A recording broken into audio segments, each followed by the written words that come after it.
I'm good with on the fly. That is literally how I work. I mean, it is Yeah, same. chaos in this brain.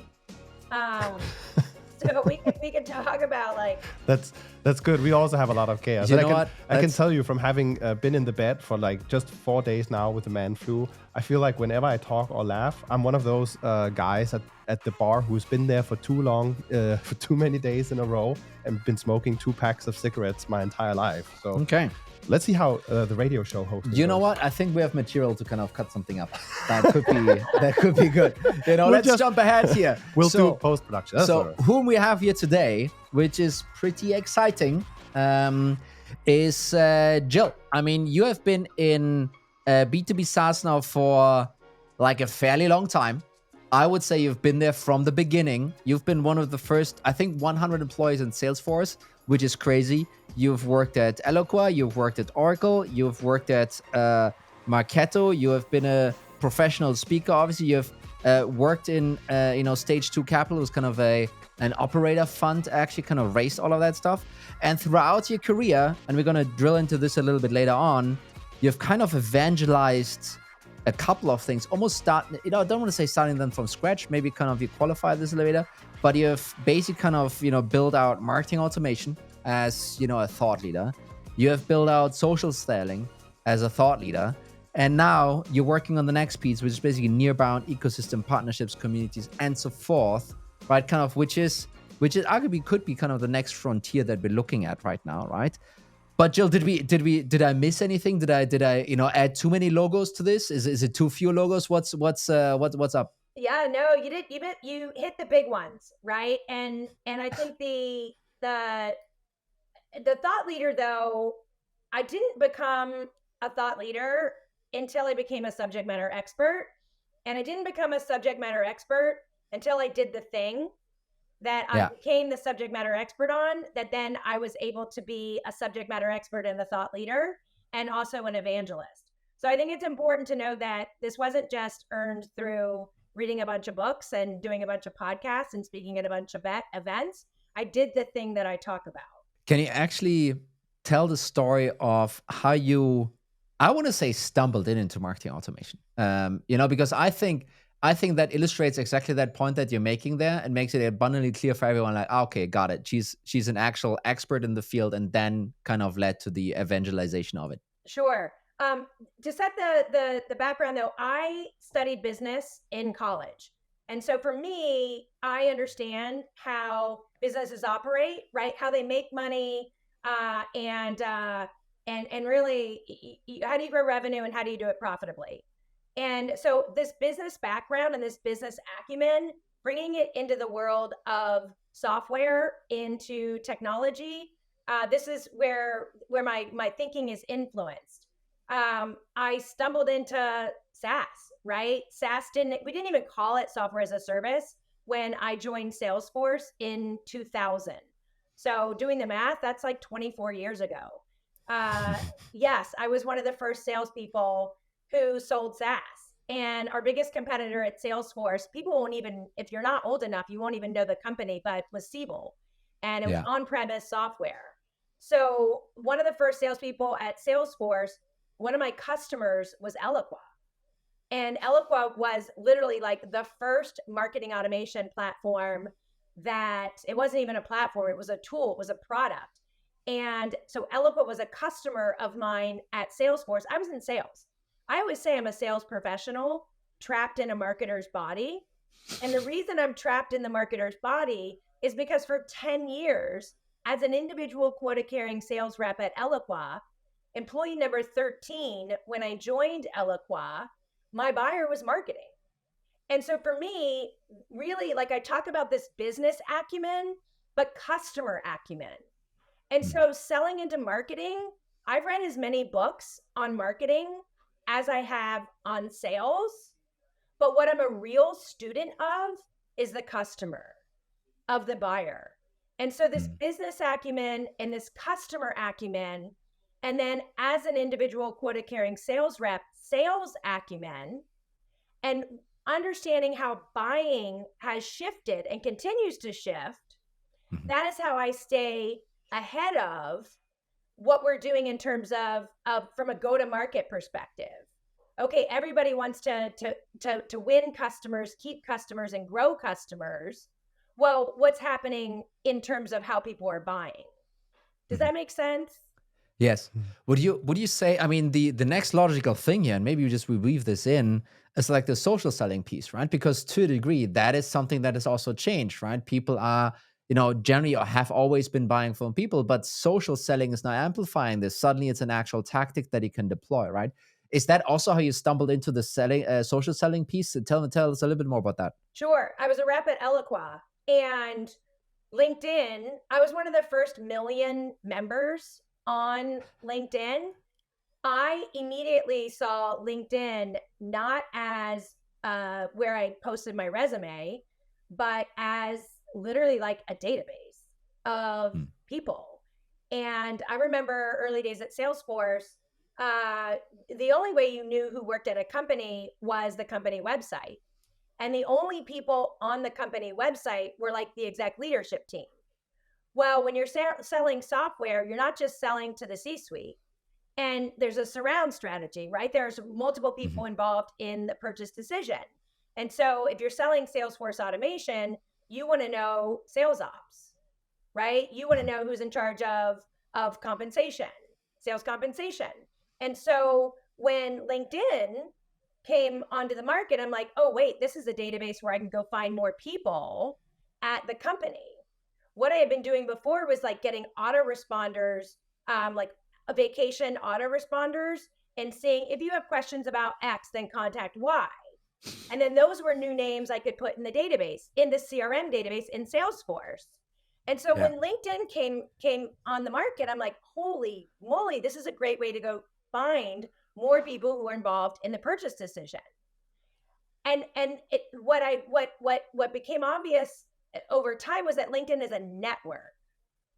And so now, like, fast forward, when I look at someone's profile and it says people also viewed these people's profiles, that takes me down this path of, right, if like I did this with HubSpot yesterday.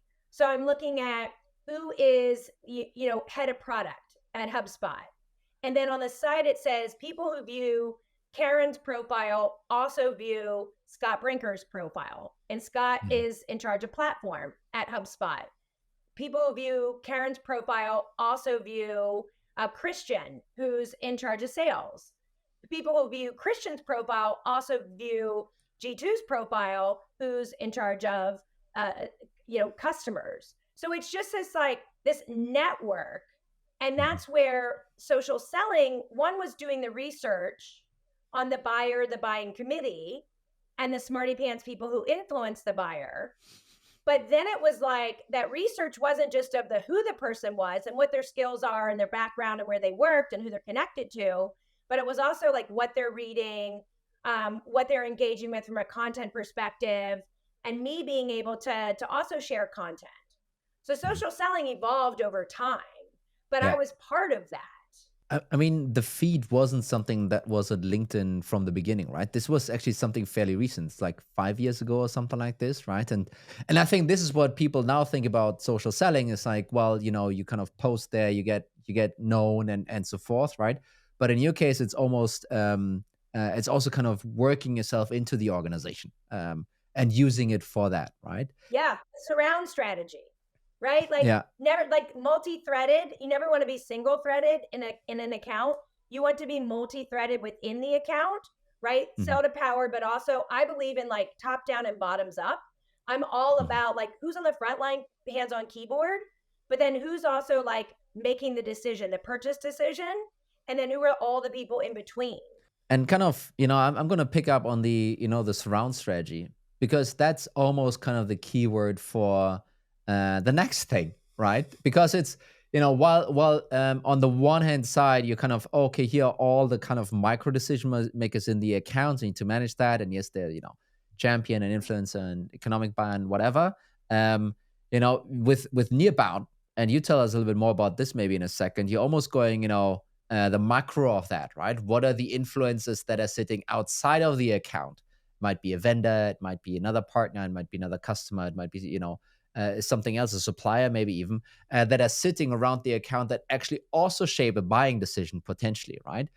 Is that also how you think about that and how that evolution almost occurred, or how do you see that? Yeah, for sure. It's external to your four walls, right? As a company, we're selling a product or a service.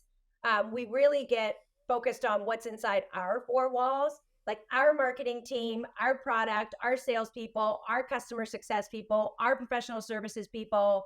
Like we're very focused on internal. And when we're selling into an account, we're thinking like, who are the people within the account, right? So the change agent, the mobilizer, the economic, just like you mentioned. But we know that from a who influences us as a buyer, it's so much more outside of the four walls. And when I think about like ecosystem, right, I think about the customer's ecosystem. I think about not only who are the other like companies that they buy products or services from, but also what are the communities that they belong to, right? So RevOps, right, the revenue formula, RevOps, there are a ton of RevOps communities that people belong to. And you better, you know that within those communities, they're talking about data, process, workflow, talking about strategy. They're talking about technologies, right, that actually help companies do the thing that RevOps, like forecasting, right? So Clary, as an example, people are mentioning technologies like Clary. And so when you're in a community with your peers, your RevOps peers, and they're talking about the tools, the agencies that they're working with, the podcasts that they listen to, the research reports that they read, right? The analysts that they subscribe to, there's a lot that will influence someone buying your software, someone even becoming aware of your software outside of your four walls in those communities. So this is Nearbound we're getting into here. And that's really the, why we brought you on the show. So super happy to have you. And I think especially on the backdrop of what is kind of a terrible year for many SaaS companies, we try and really bring something tangible that's going to help people. And, maybe Nearbound can be one of those. And the first, when we talked about getting on the show, I was like, well, what is Nearbound? And I was hoping maybe you could start it off just by positioning, hey, this is what it is and what you can use it for, how it can be helpful to some of the companies out there listening right now. Sure. So I'll start with comparing it to what we already know, because this is how our brains work. We hear something, we want to compare it to what we already know. We want something familiar. So outbound is an interruptive play, right? You're sending an email, you're interrupting someone. I get emails all the time. I don't want all these emails. I get the, just checking back, putting it at the top of your inbox. I don't want you in the top of my inbox because it's not relevant to me. So this outbound is an interruptive strategy. Inbound is, okay, I'm going to create content and events, and I'm going to attract people based on the valuable content, the research reports, the webinars, whatever it is, the blog posts, the articles, the podcasts, and I'm going to bring people in. Well, guess what? There's so much content. There's too much noise, right? There are so many podcasts. There are so many research reports. There's so many blogs and articles. And so the inbound, yes, it's still of value, but there's so much noise. And so what Nearbound, right? Outbound is prospect and interrupt. Inbound is attract and pull. What Nearbound is more of this surround strategy. And the customer is at the center.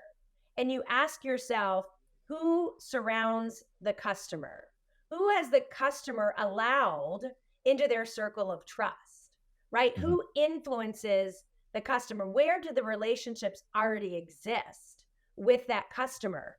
And you say, who is nearest to the customer?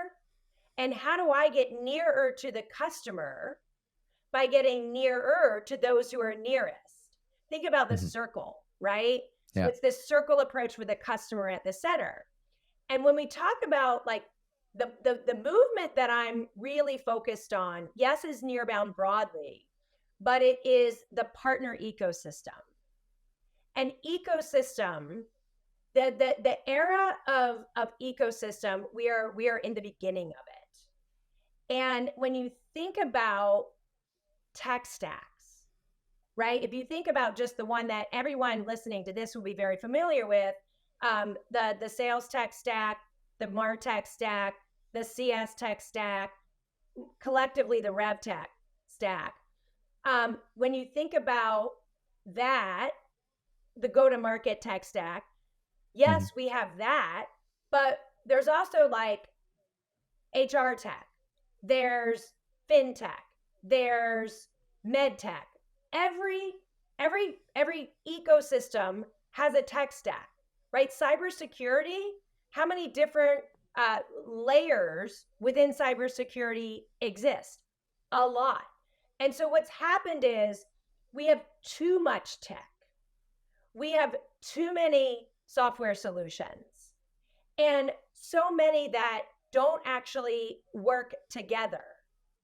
And what happens is then you have silos of data.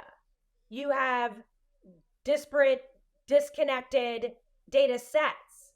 And so what ecosystem, partner ecosystem is all about is how do you get these pieces of the tech stack to work better together?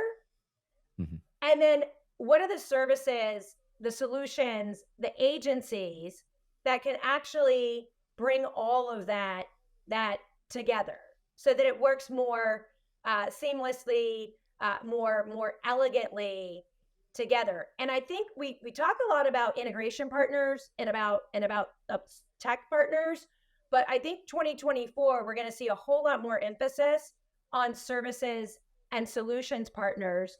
Because again, we've got these Frankenstacks, we've got too much tech, and then who's going to come in and actually make sense of it all and make sense that it all works together to actually deliver the outcome to solve the problem that you're trying to solve with all this technology. You know, especially when you put it into the context of inbound and outbound, it's an acquisition strategy, right? So Nearbound is really, when I think about it, when I kind of hear you talk, and I just want to have it confirmed or the opposite, it is obviously kind of a partnership strategy, right? Kind of, okay, here someone is already in the account. How can we leverage that connection, that trust that has been built?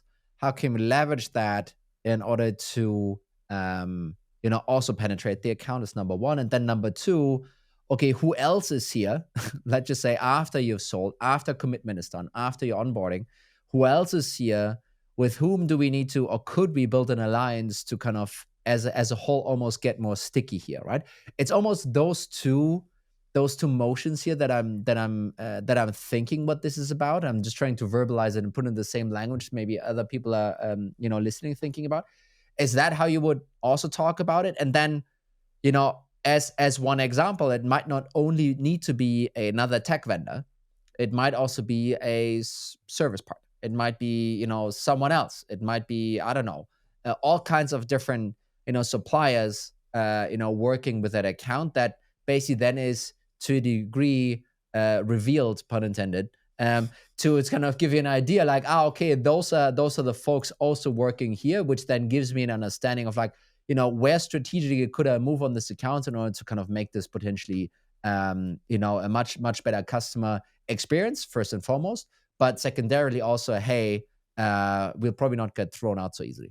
Yeah, you're right on the acquisition, and that's what everybody focuses on, right? Everyone focuses on net new, right? Sourced revenue. So new customers, new logos, as we like to call them. But in a subscription world where I choose to renew or not, how do you onboard a customer fast time to value? Oftentimes as a services partner, right? So those are services partners that can get customers onboarded in fast time to value. You got to keep your customers. And so how do you expand your relationships within an organization that you're continuing to add value? And how do you then understand who are customers that renew, and what does their ecosystem look like, right? So a lot of times what you'll see is that once a company has 10 integrations, right? Your customer integrates your product with 10 other products. We can use HubSpot or Salesforce as an example. That customer, the likelihood to renew is an order of magnitude higher than a customer who has 0 other products integrated or 2 products integrated, right? And so that retention strategy of having both more tools integrated, but also continuing to look at services partners to teach them how to get more value, right? And then grow the account, right? So HubSpot as an example, I bet a lot of people don't know that HubSpot now has 6 hubs. So their first hub was Marketing Hub. Second hub was Sales Hub. Then they have Services Hub. They also have Ops Hub. They have a Commerce Hub and a CMS Content Management Hub.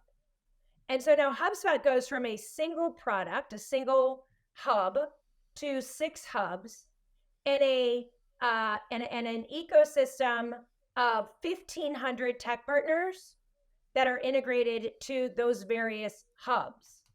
They also have 6,000 solutions partners that have expertise, some across all of the hubs and the ecosystem integration tech partners, and some that focus in specific, like Commerce Hub.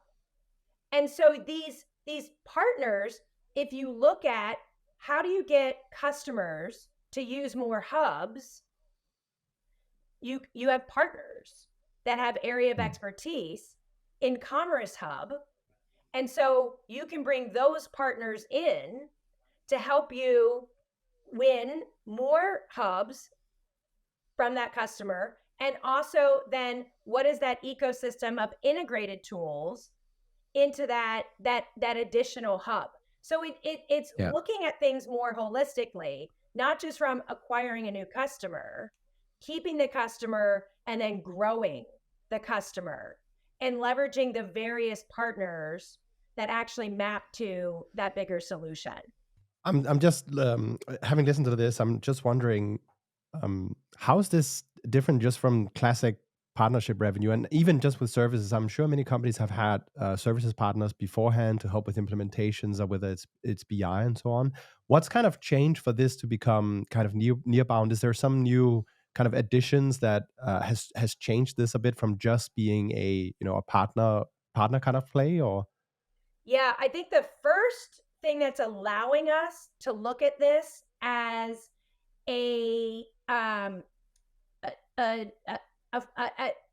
that we can operationalize, right? If you think about, and I don't know how versed you guys are in how the partnership function works today. Traditionally, like the partnership function hasn't been mechanized. It hasn't actually been operationalized. And a lot of that starts with the lack of data. And if you think about the way a lot of partnerships work, is you get reps on both sides. So you get the Salesforce rep and the let's say the sales compensation tool rep. So you get the sales reps on each side, and they meet at a bar, and they both like exported data from the CRM, and they have these Excel spreadsheets, and they like look over my shoulder and take a screenshot of the Excel spreadsheet because I don't want to email it to you, or I email it to you from my Gmail account. And so there's this like data sharing that is one, just a point in time. It is not holistic view of this partner data. And so there are new tools, right? Reveal, we're going to reveal it. And it is like, it's the CRM for partnership professionals. It essentially allows you to compare your CRM data. So now I'm not looking at individual pipelines of specific reps of specific territories, I'm looking holistically, comparing what are our overlaps. So like two companies decide to share their CRM data, and what you see is who are our joint customers. Right now you start to really understand how many customers do we have in common, and then you can look at who are one partner's customers and in the other partner's pipeline. Right? So you have a customer and you have an in-pipe opportunity. How do you actually connect the salespeople to be able to not just make intros? This is where the partner, like where it all messes up, because we want to go straight to, hey, Bobby, give me an intro because they're your customer and they're in my pipeline. Let's not do the intro. Why don't we say, hey, Bobby, how about some intel? Give me some idea of how they made the purchase decision, right? What are the other tools in their tech stack? Who within the organization is the one to always be the negative Nelly, the negative Nancy, to always be like, oh, this isn't going to work because of this? Or who within the organization truly might not have the title, but has the influence to drive change forward? So it's this intel, right? And then it's like influence. How can we leverage that partner's influence, right, to maybe set it up to ask the questions that will lead the buyer to our, to us as a company, as a product to prioritize, right? To mention that customers that are really successful on our platform are also using this piece of technology. So it's this like influence. And then, of course, everybody wants the intro, but that isn't the only way to do partnering. And so now we're putting these new frameworks, we're putting these new models, we're putting this new technology around something that has been more of loosey-goosey relationship, sharing Excel spreadsheets, but not mechanized. And it will follow the same pattern. We'll see partnership, the partnership function, partner operations, partner technology, KPIs and metrics. We're going to see the evolution in this go-to-market motion and the operationalizing of it. Similar pattern that we've seen to sales tech, sales ops, marketing, martech, marketing ops, CS tech, CS ops. And when we really look at like how people are defining RevOps today, RevOps doesn't include partnerships. Mm-hmm. It doesn't include partner tech. It doesn't include partner ops.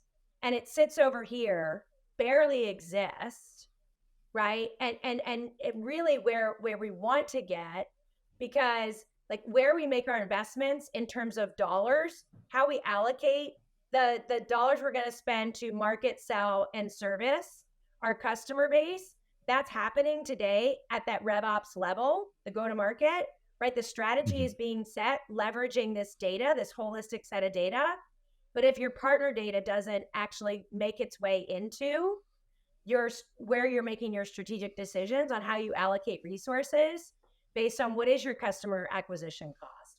Are the customers that renew, are those customers using 10 pieces of technology integrated with our platform, right? What are those technologies that when they're integrated to our software that we're integrated with, the likelihood to renew and to expand? So we start to use this data that doesn't actually exist today. It hasn't been operationalized, and we feed it into our RevOps, and we start to see this more holistic way to allocate resources. I'm wondering, this sounds like a lot of work. Like any motion, this requires quite a bit of effort to get, lift off from the ground. And I think if you're sitting right now as a listener and considering, hey, should we do PLG or Nearbound? Like, I'm just curious, what are some of the benefits you've seen? What are some of the results you've seen coming from this kind of motion to figure out whether this, is this something we should consider investing in as a company, if there's someone asking that question out there? Yeah, it's when I think about, rewind the clock to marketing automation in the MarTech days, and remind me to come back to answering the question that you asked, because what happens is I'll get lost in history. And what I'm trying to do is actually just connect the dots, and I'm trying to use a story that any listener of yours is familiar with. So in the early days of me trying to sell the software, there were a lot of companies that just weren't ready for the software, right? They didn't even have like their marketing data in the shape and the format that you would load it into a marketing automation database and actually be able to use the data. They didn't actually have an understanding of how to optimize the funnel. And this is where Serious Decisions. So are you guys familiar with Serious Decisions? Yeah. Yes. They created the demand waterfall. Demand waterfall and everything. Yes. Yeah. It's basically kind of the precursor to the bow tie. Let's just say it like that. And I love the bow tie, right? Jaco at Winning by Design, because guess what? It isn't just top of the funnel, middle of the funnel, bottom of the funnel to get a new logo. Ooh, we got a new logo. Great. But we're in SaaS. So how do we keep the customer? How do we continue to have like recurring impact? And how do we grow the customer? It literally is this bow tie, right? And the bow tie that Jaco has is more about like internal, right? About acquisition, retention, expansion. And what I say about that is think about the ecosystem around, right? That bow tie, those influences around what you're thinking about internally, acquiring, keeping, and growing, and thinking more about the ecosystem that sits around that bow tie and how that ecosystem influences. But the demand waterfall was what we all optimized for. We all started to say, marketing just doesn't like go to a trade show, scan badges, generate leads, and toss them over to sales. There's a science, right? There's a science to measure conversion rates and to do things that will increase the conversion rate from top of the funnel to middle of the funnel to bottom of the funnel. There are ways to increase the velocity, right? How do you get someone to go top of the funnel to bottom of the funnel faster, right? How do you do it through the lens of what are the different events and channels and things that we control within our four walls to then drive higher deal values, right? So we did all of this optimization. That doesn't exist when we think about partnerships and the ecosystem approach, right? It isn't, there isn't, again, like that tech stack. How do you do co-marketing, right? What are the tools that you need to be able to do co-marketing? What are the co-sell tools? What are the co-grow tools? Like what's partner enablement look like, right? What is the partner experience look like? And so what we now see is the need to invest in understanding what this partner-led, partner-thread motion looks like. And much like with PLG, there was a lot of content that got created. Kyle Poirier at OpenView became the go-to expert, right? So there are research reports on PLG. There are VCs that talk about PLG. We're going to see a growing body of research. We now have a community called partnership leaders. And partnership leaders, if you compare it to Pavilion, right? Pavilion is now the like go-to-market community. Pavilion now actually has members that are sales, marketing, CS, ops, right? So Pavilion has become this go-to-market community. Partner leaders are not really part of Pavilion. So where to partner, because partnerships are not part of like this view of a more efficient way to grow your revenue, a better way to actually renew and retain your customers. That data, that growing body of research and evidence is here. It is starting. You've got like, you had Sangram Bajra on your podcast, GTM partners. Sangram Bajra, now they have partner-led as one of the 6 core go-to-market motions.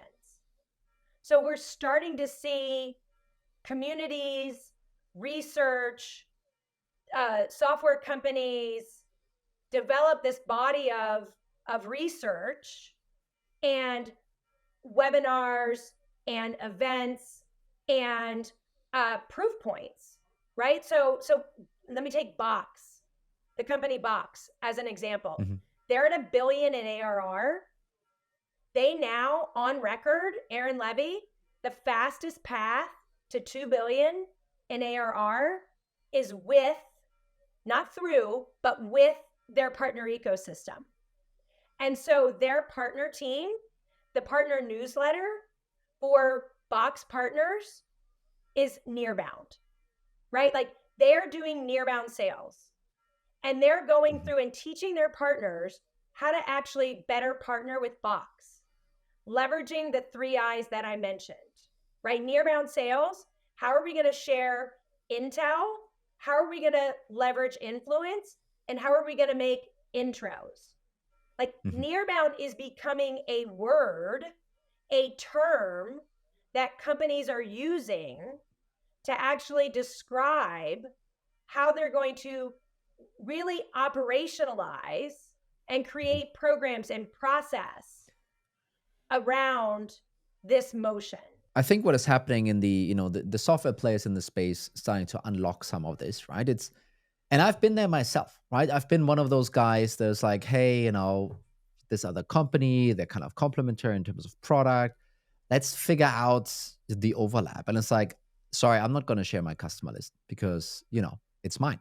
And guess what? They're doing the same thing, right? So really kind of the software vendors, pushing in this direction, they're kind of solving almost a distrust problem, right? It's like, well, I don't want to show you that stuff, and basically kind of what this is now enabling, and this is just to kind of make it tangible for everyone, it almost shows you the Venn diagram, the overlap of your customers that you have without revealing the customers that you don't share, right?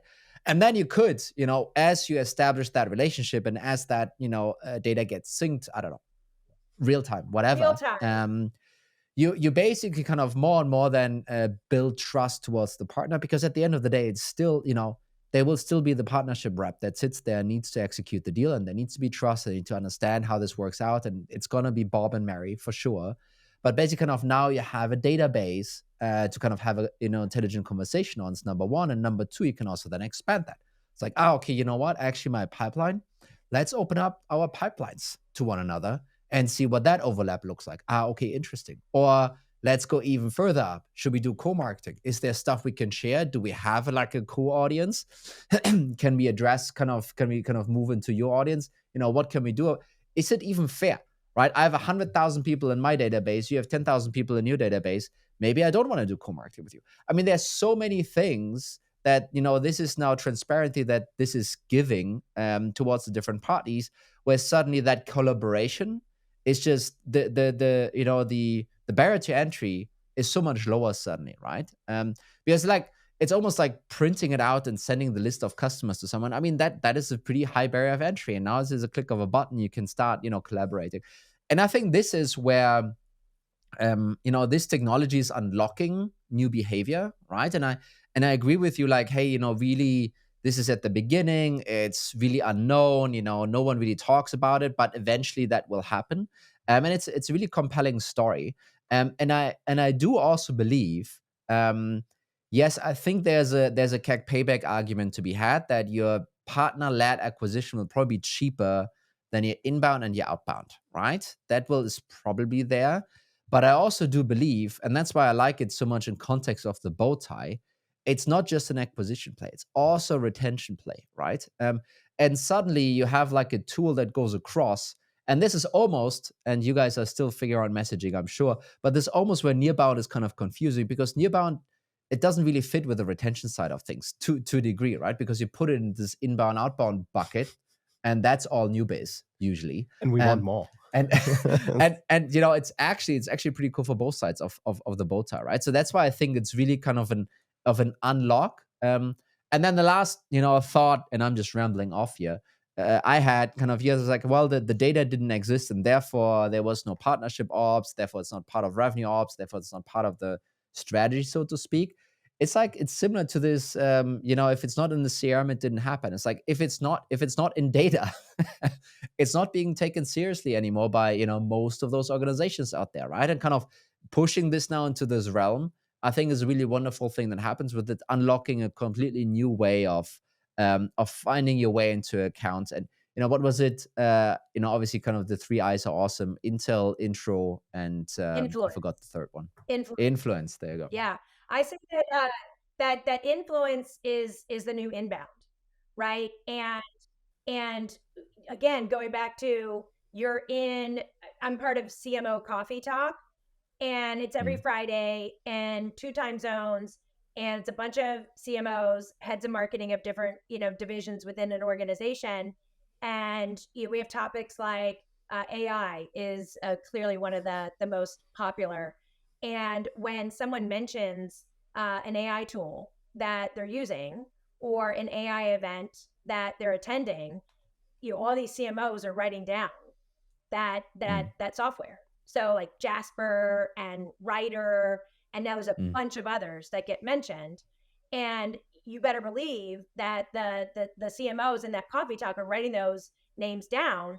And guess what they're doing? They're going to Google and searching Jasper, and then going to Jasper's website. And now all of a sudden, Jasper's marketing attribution software says that info of course, is coming from Google.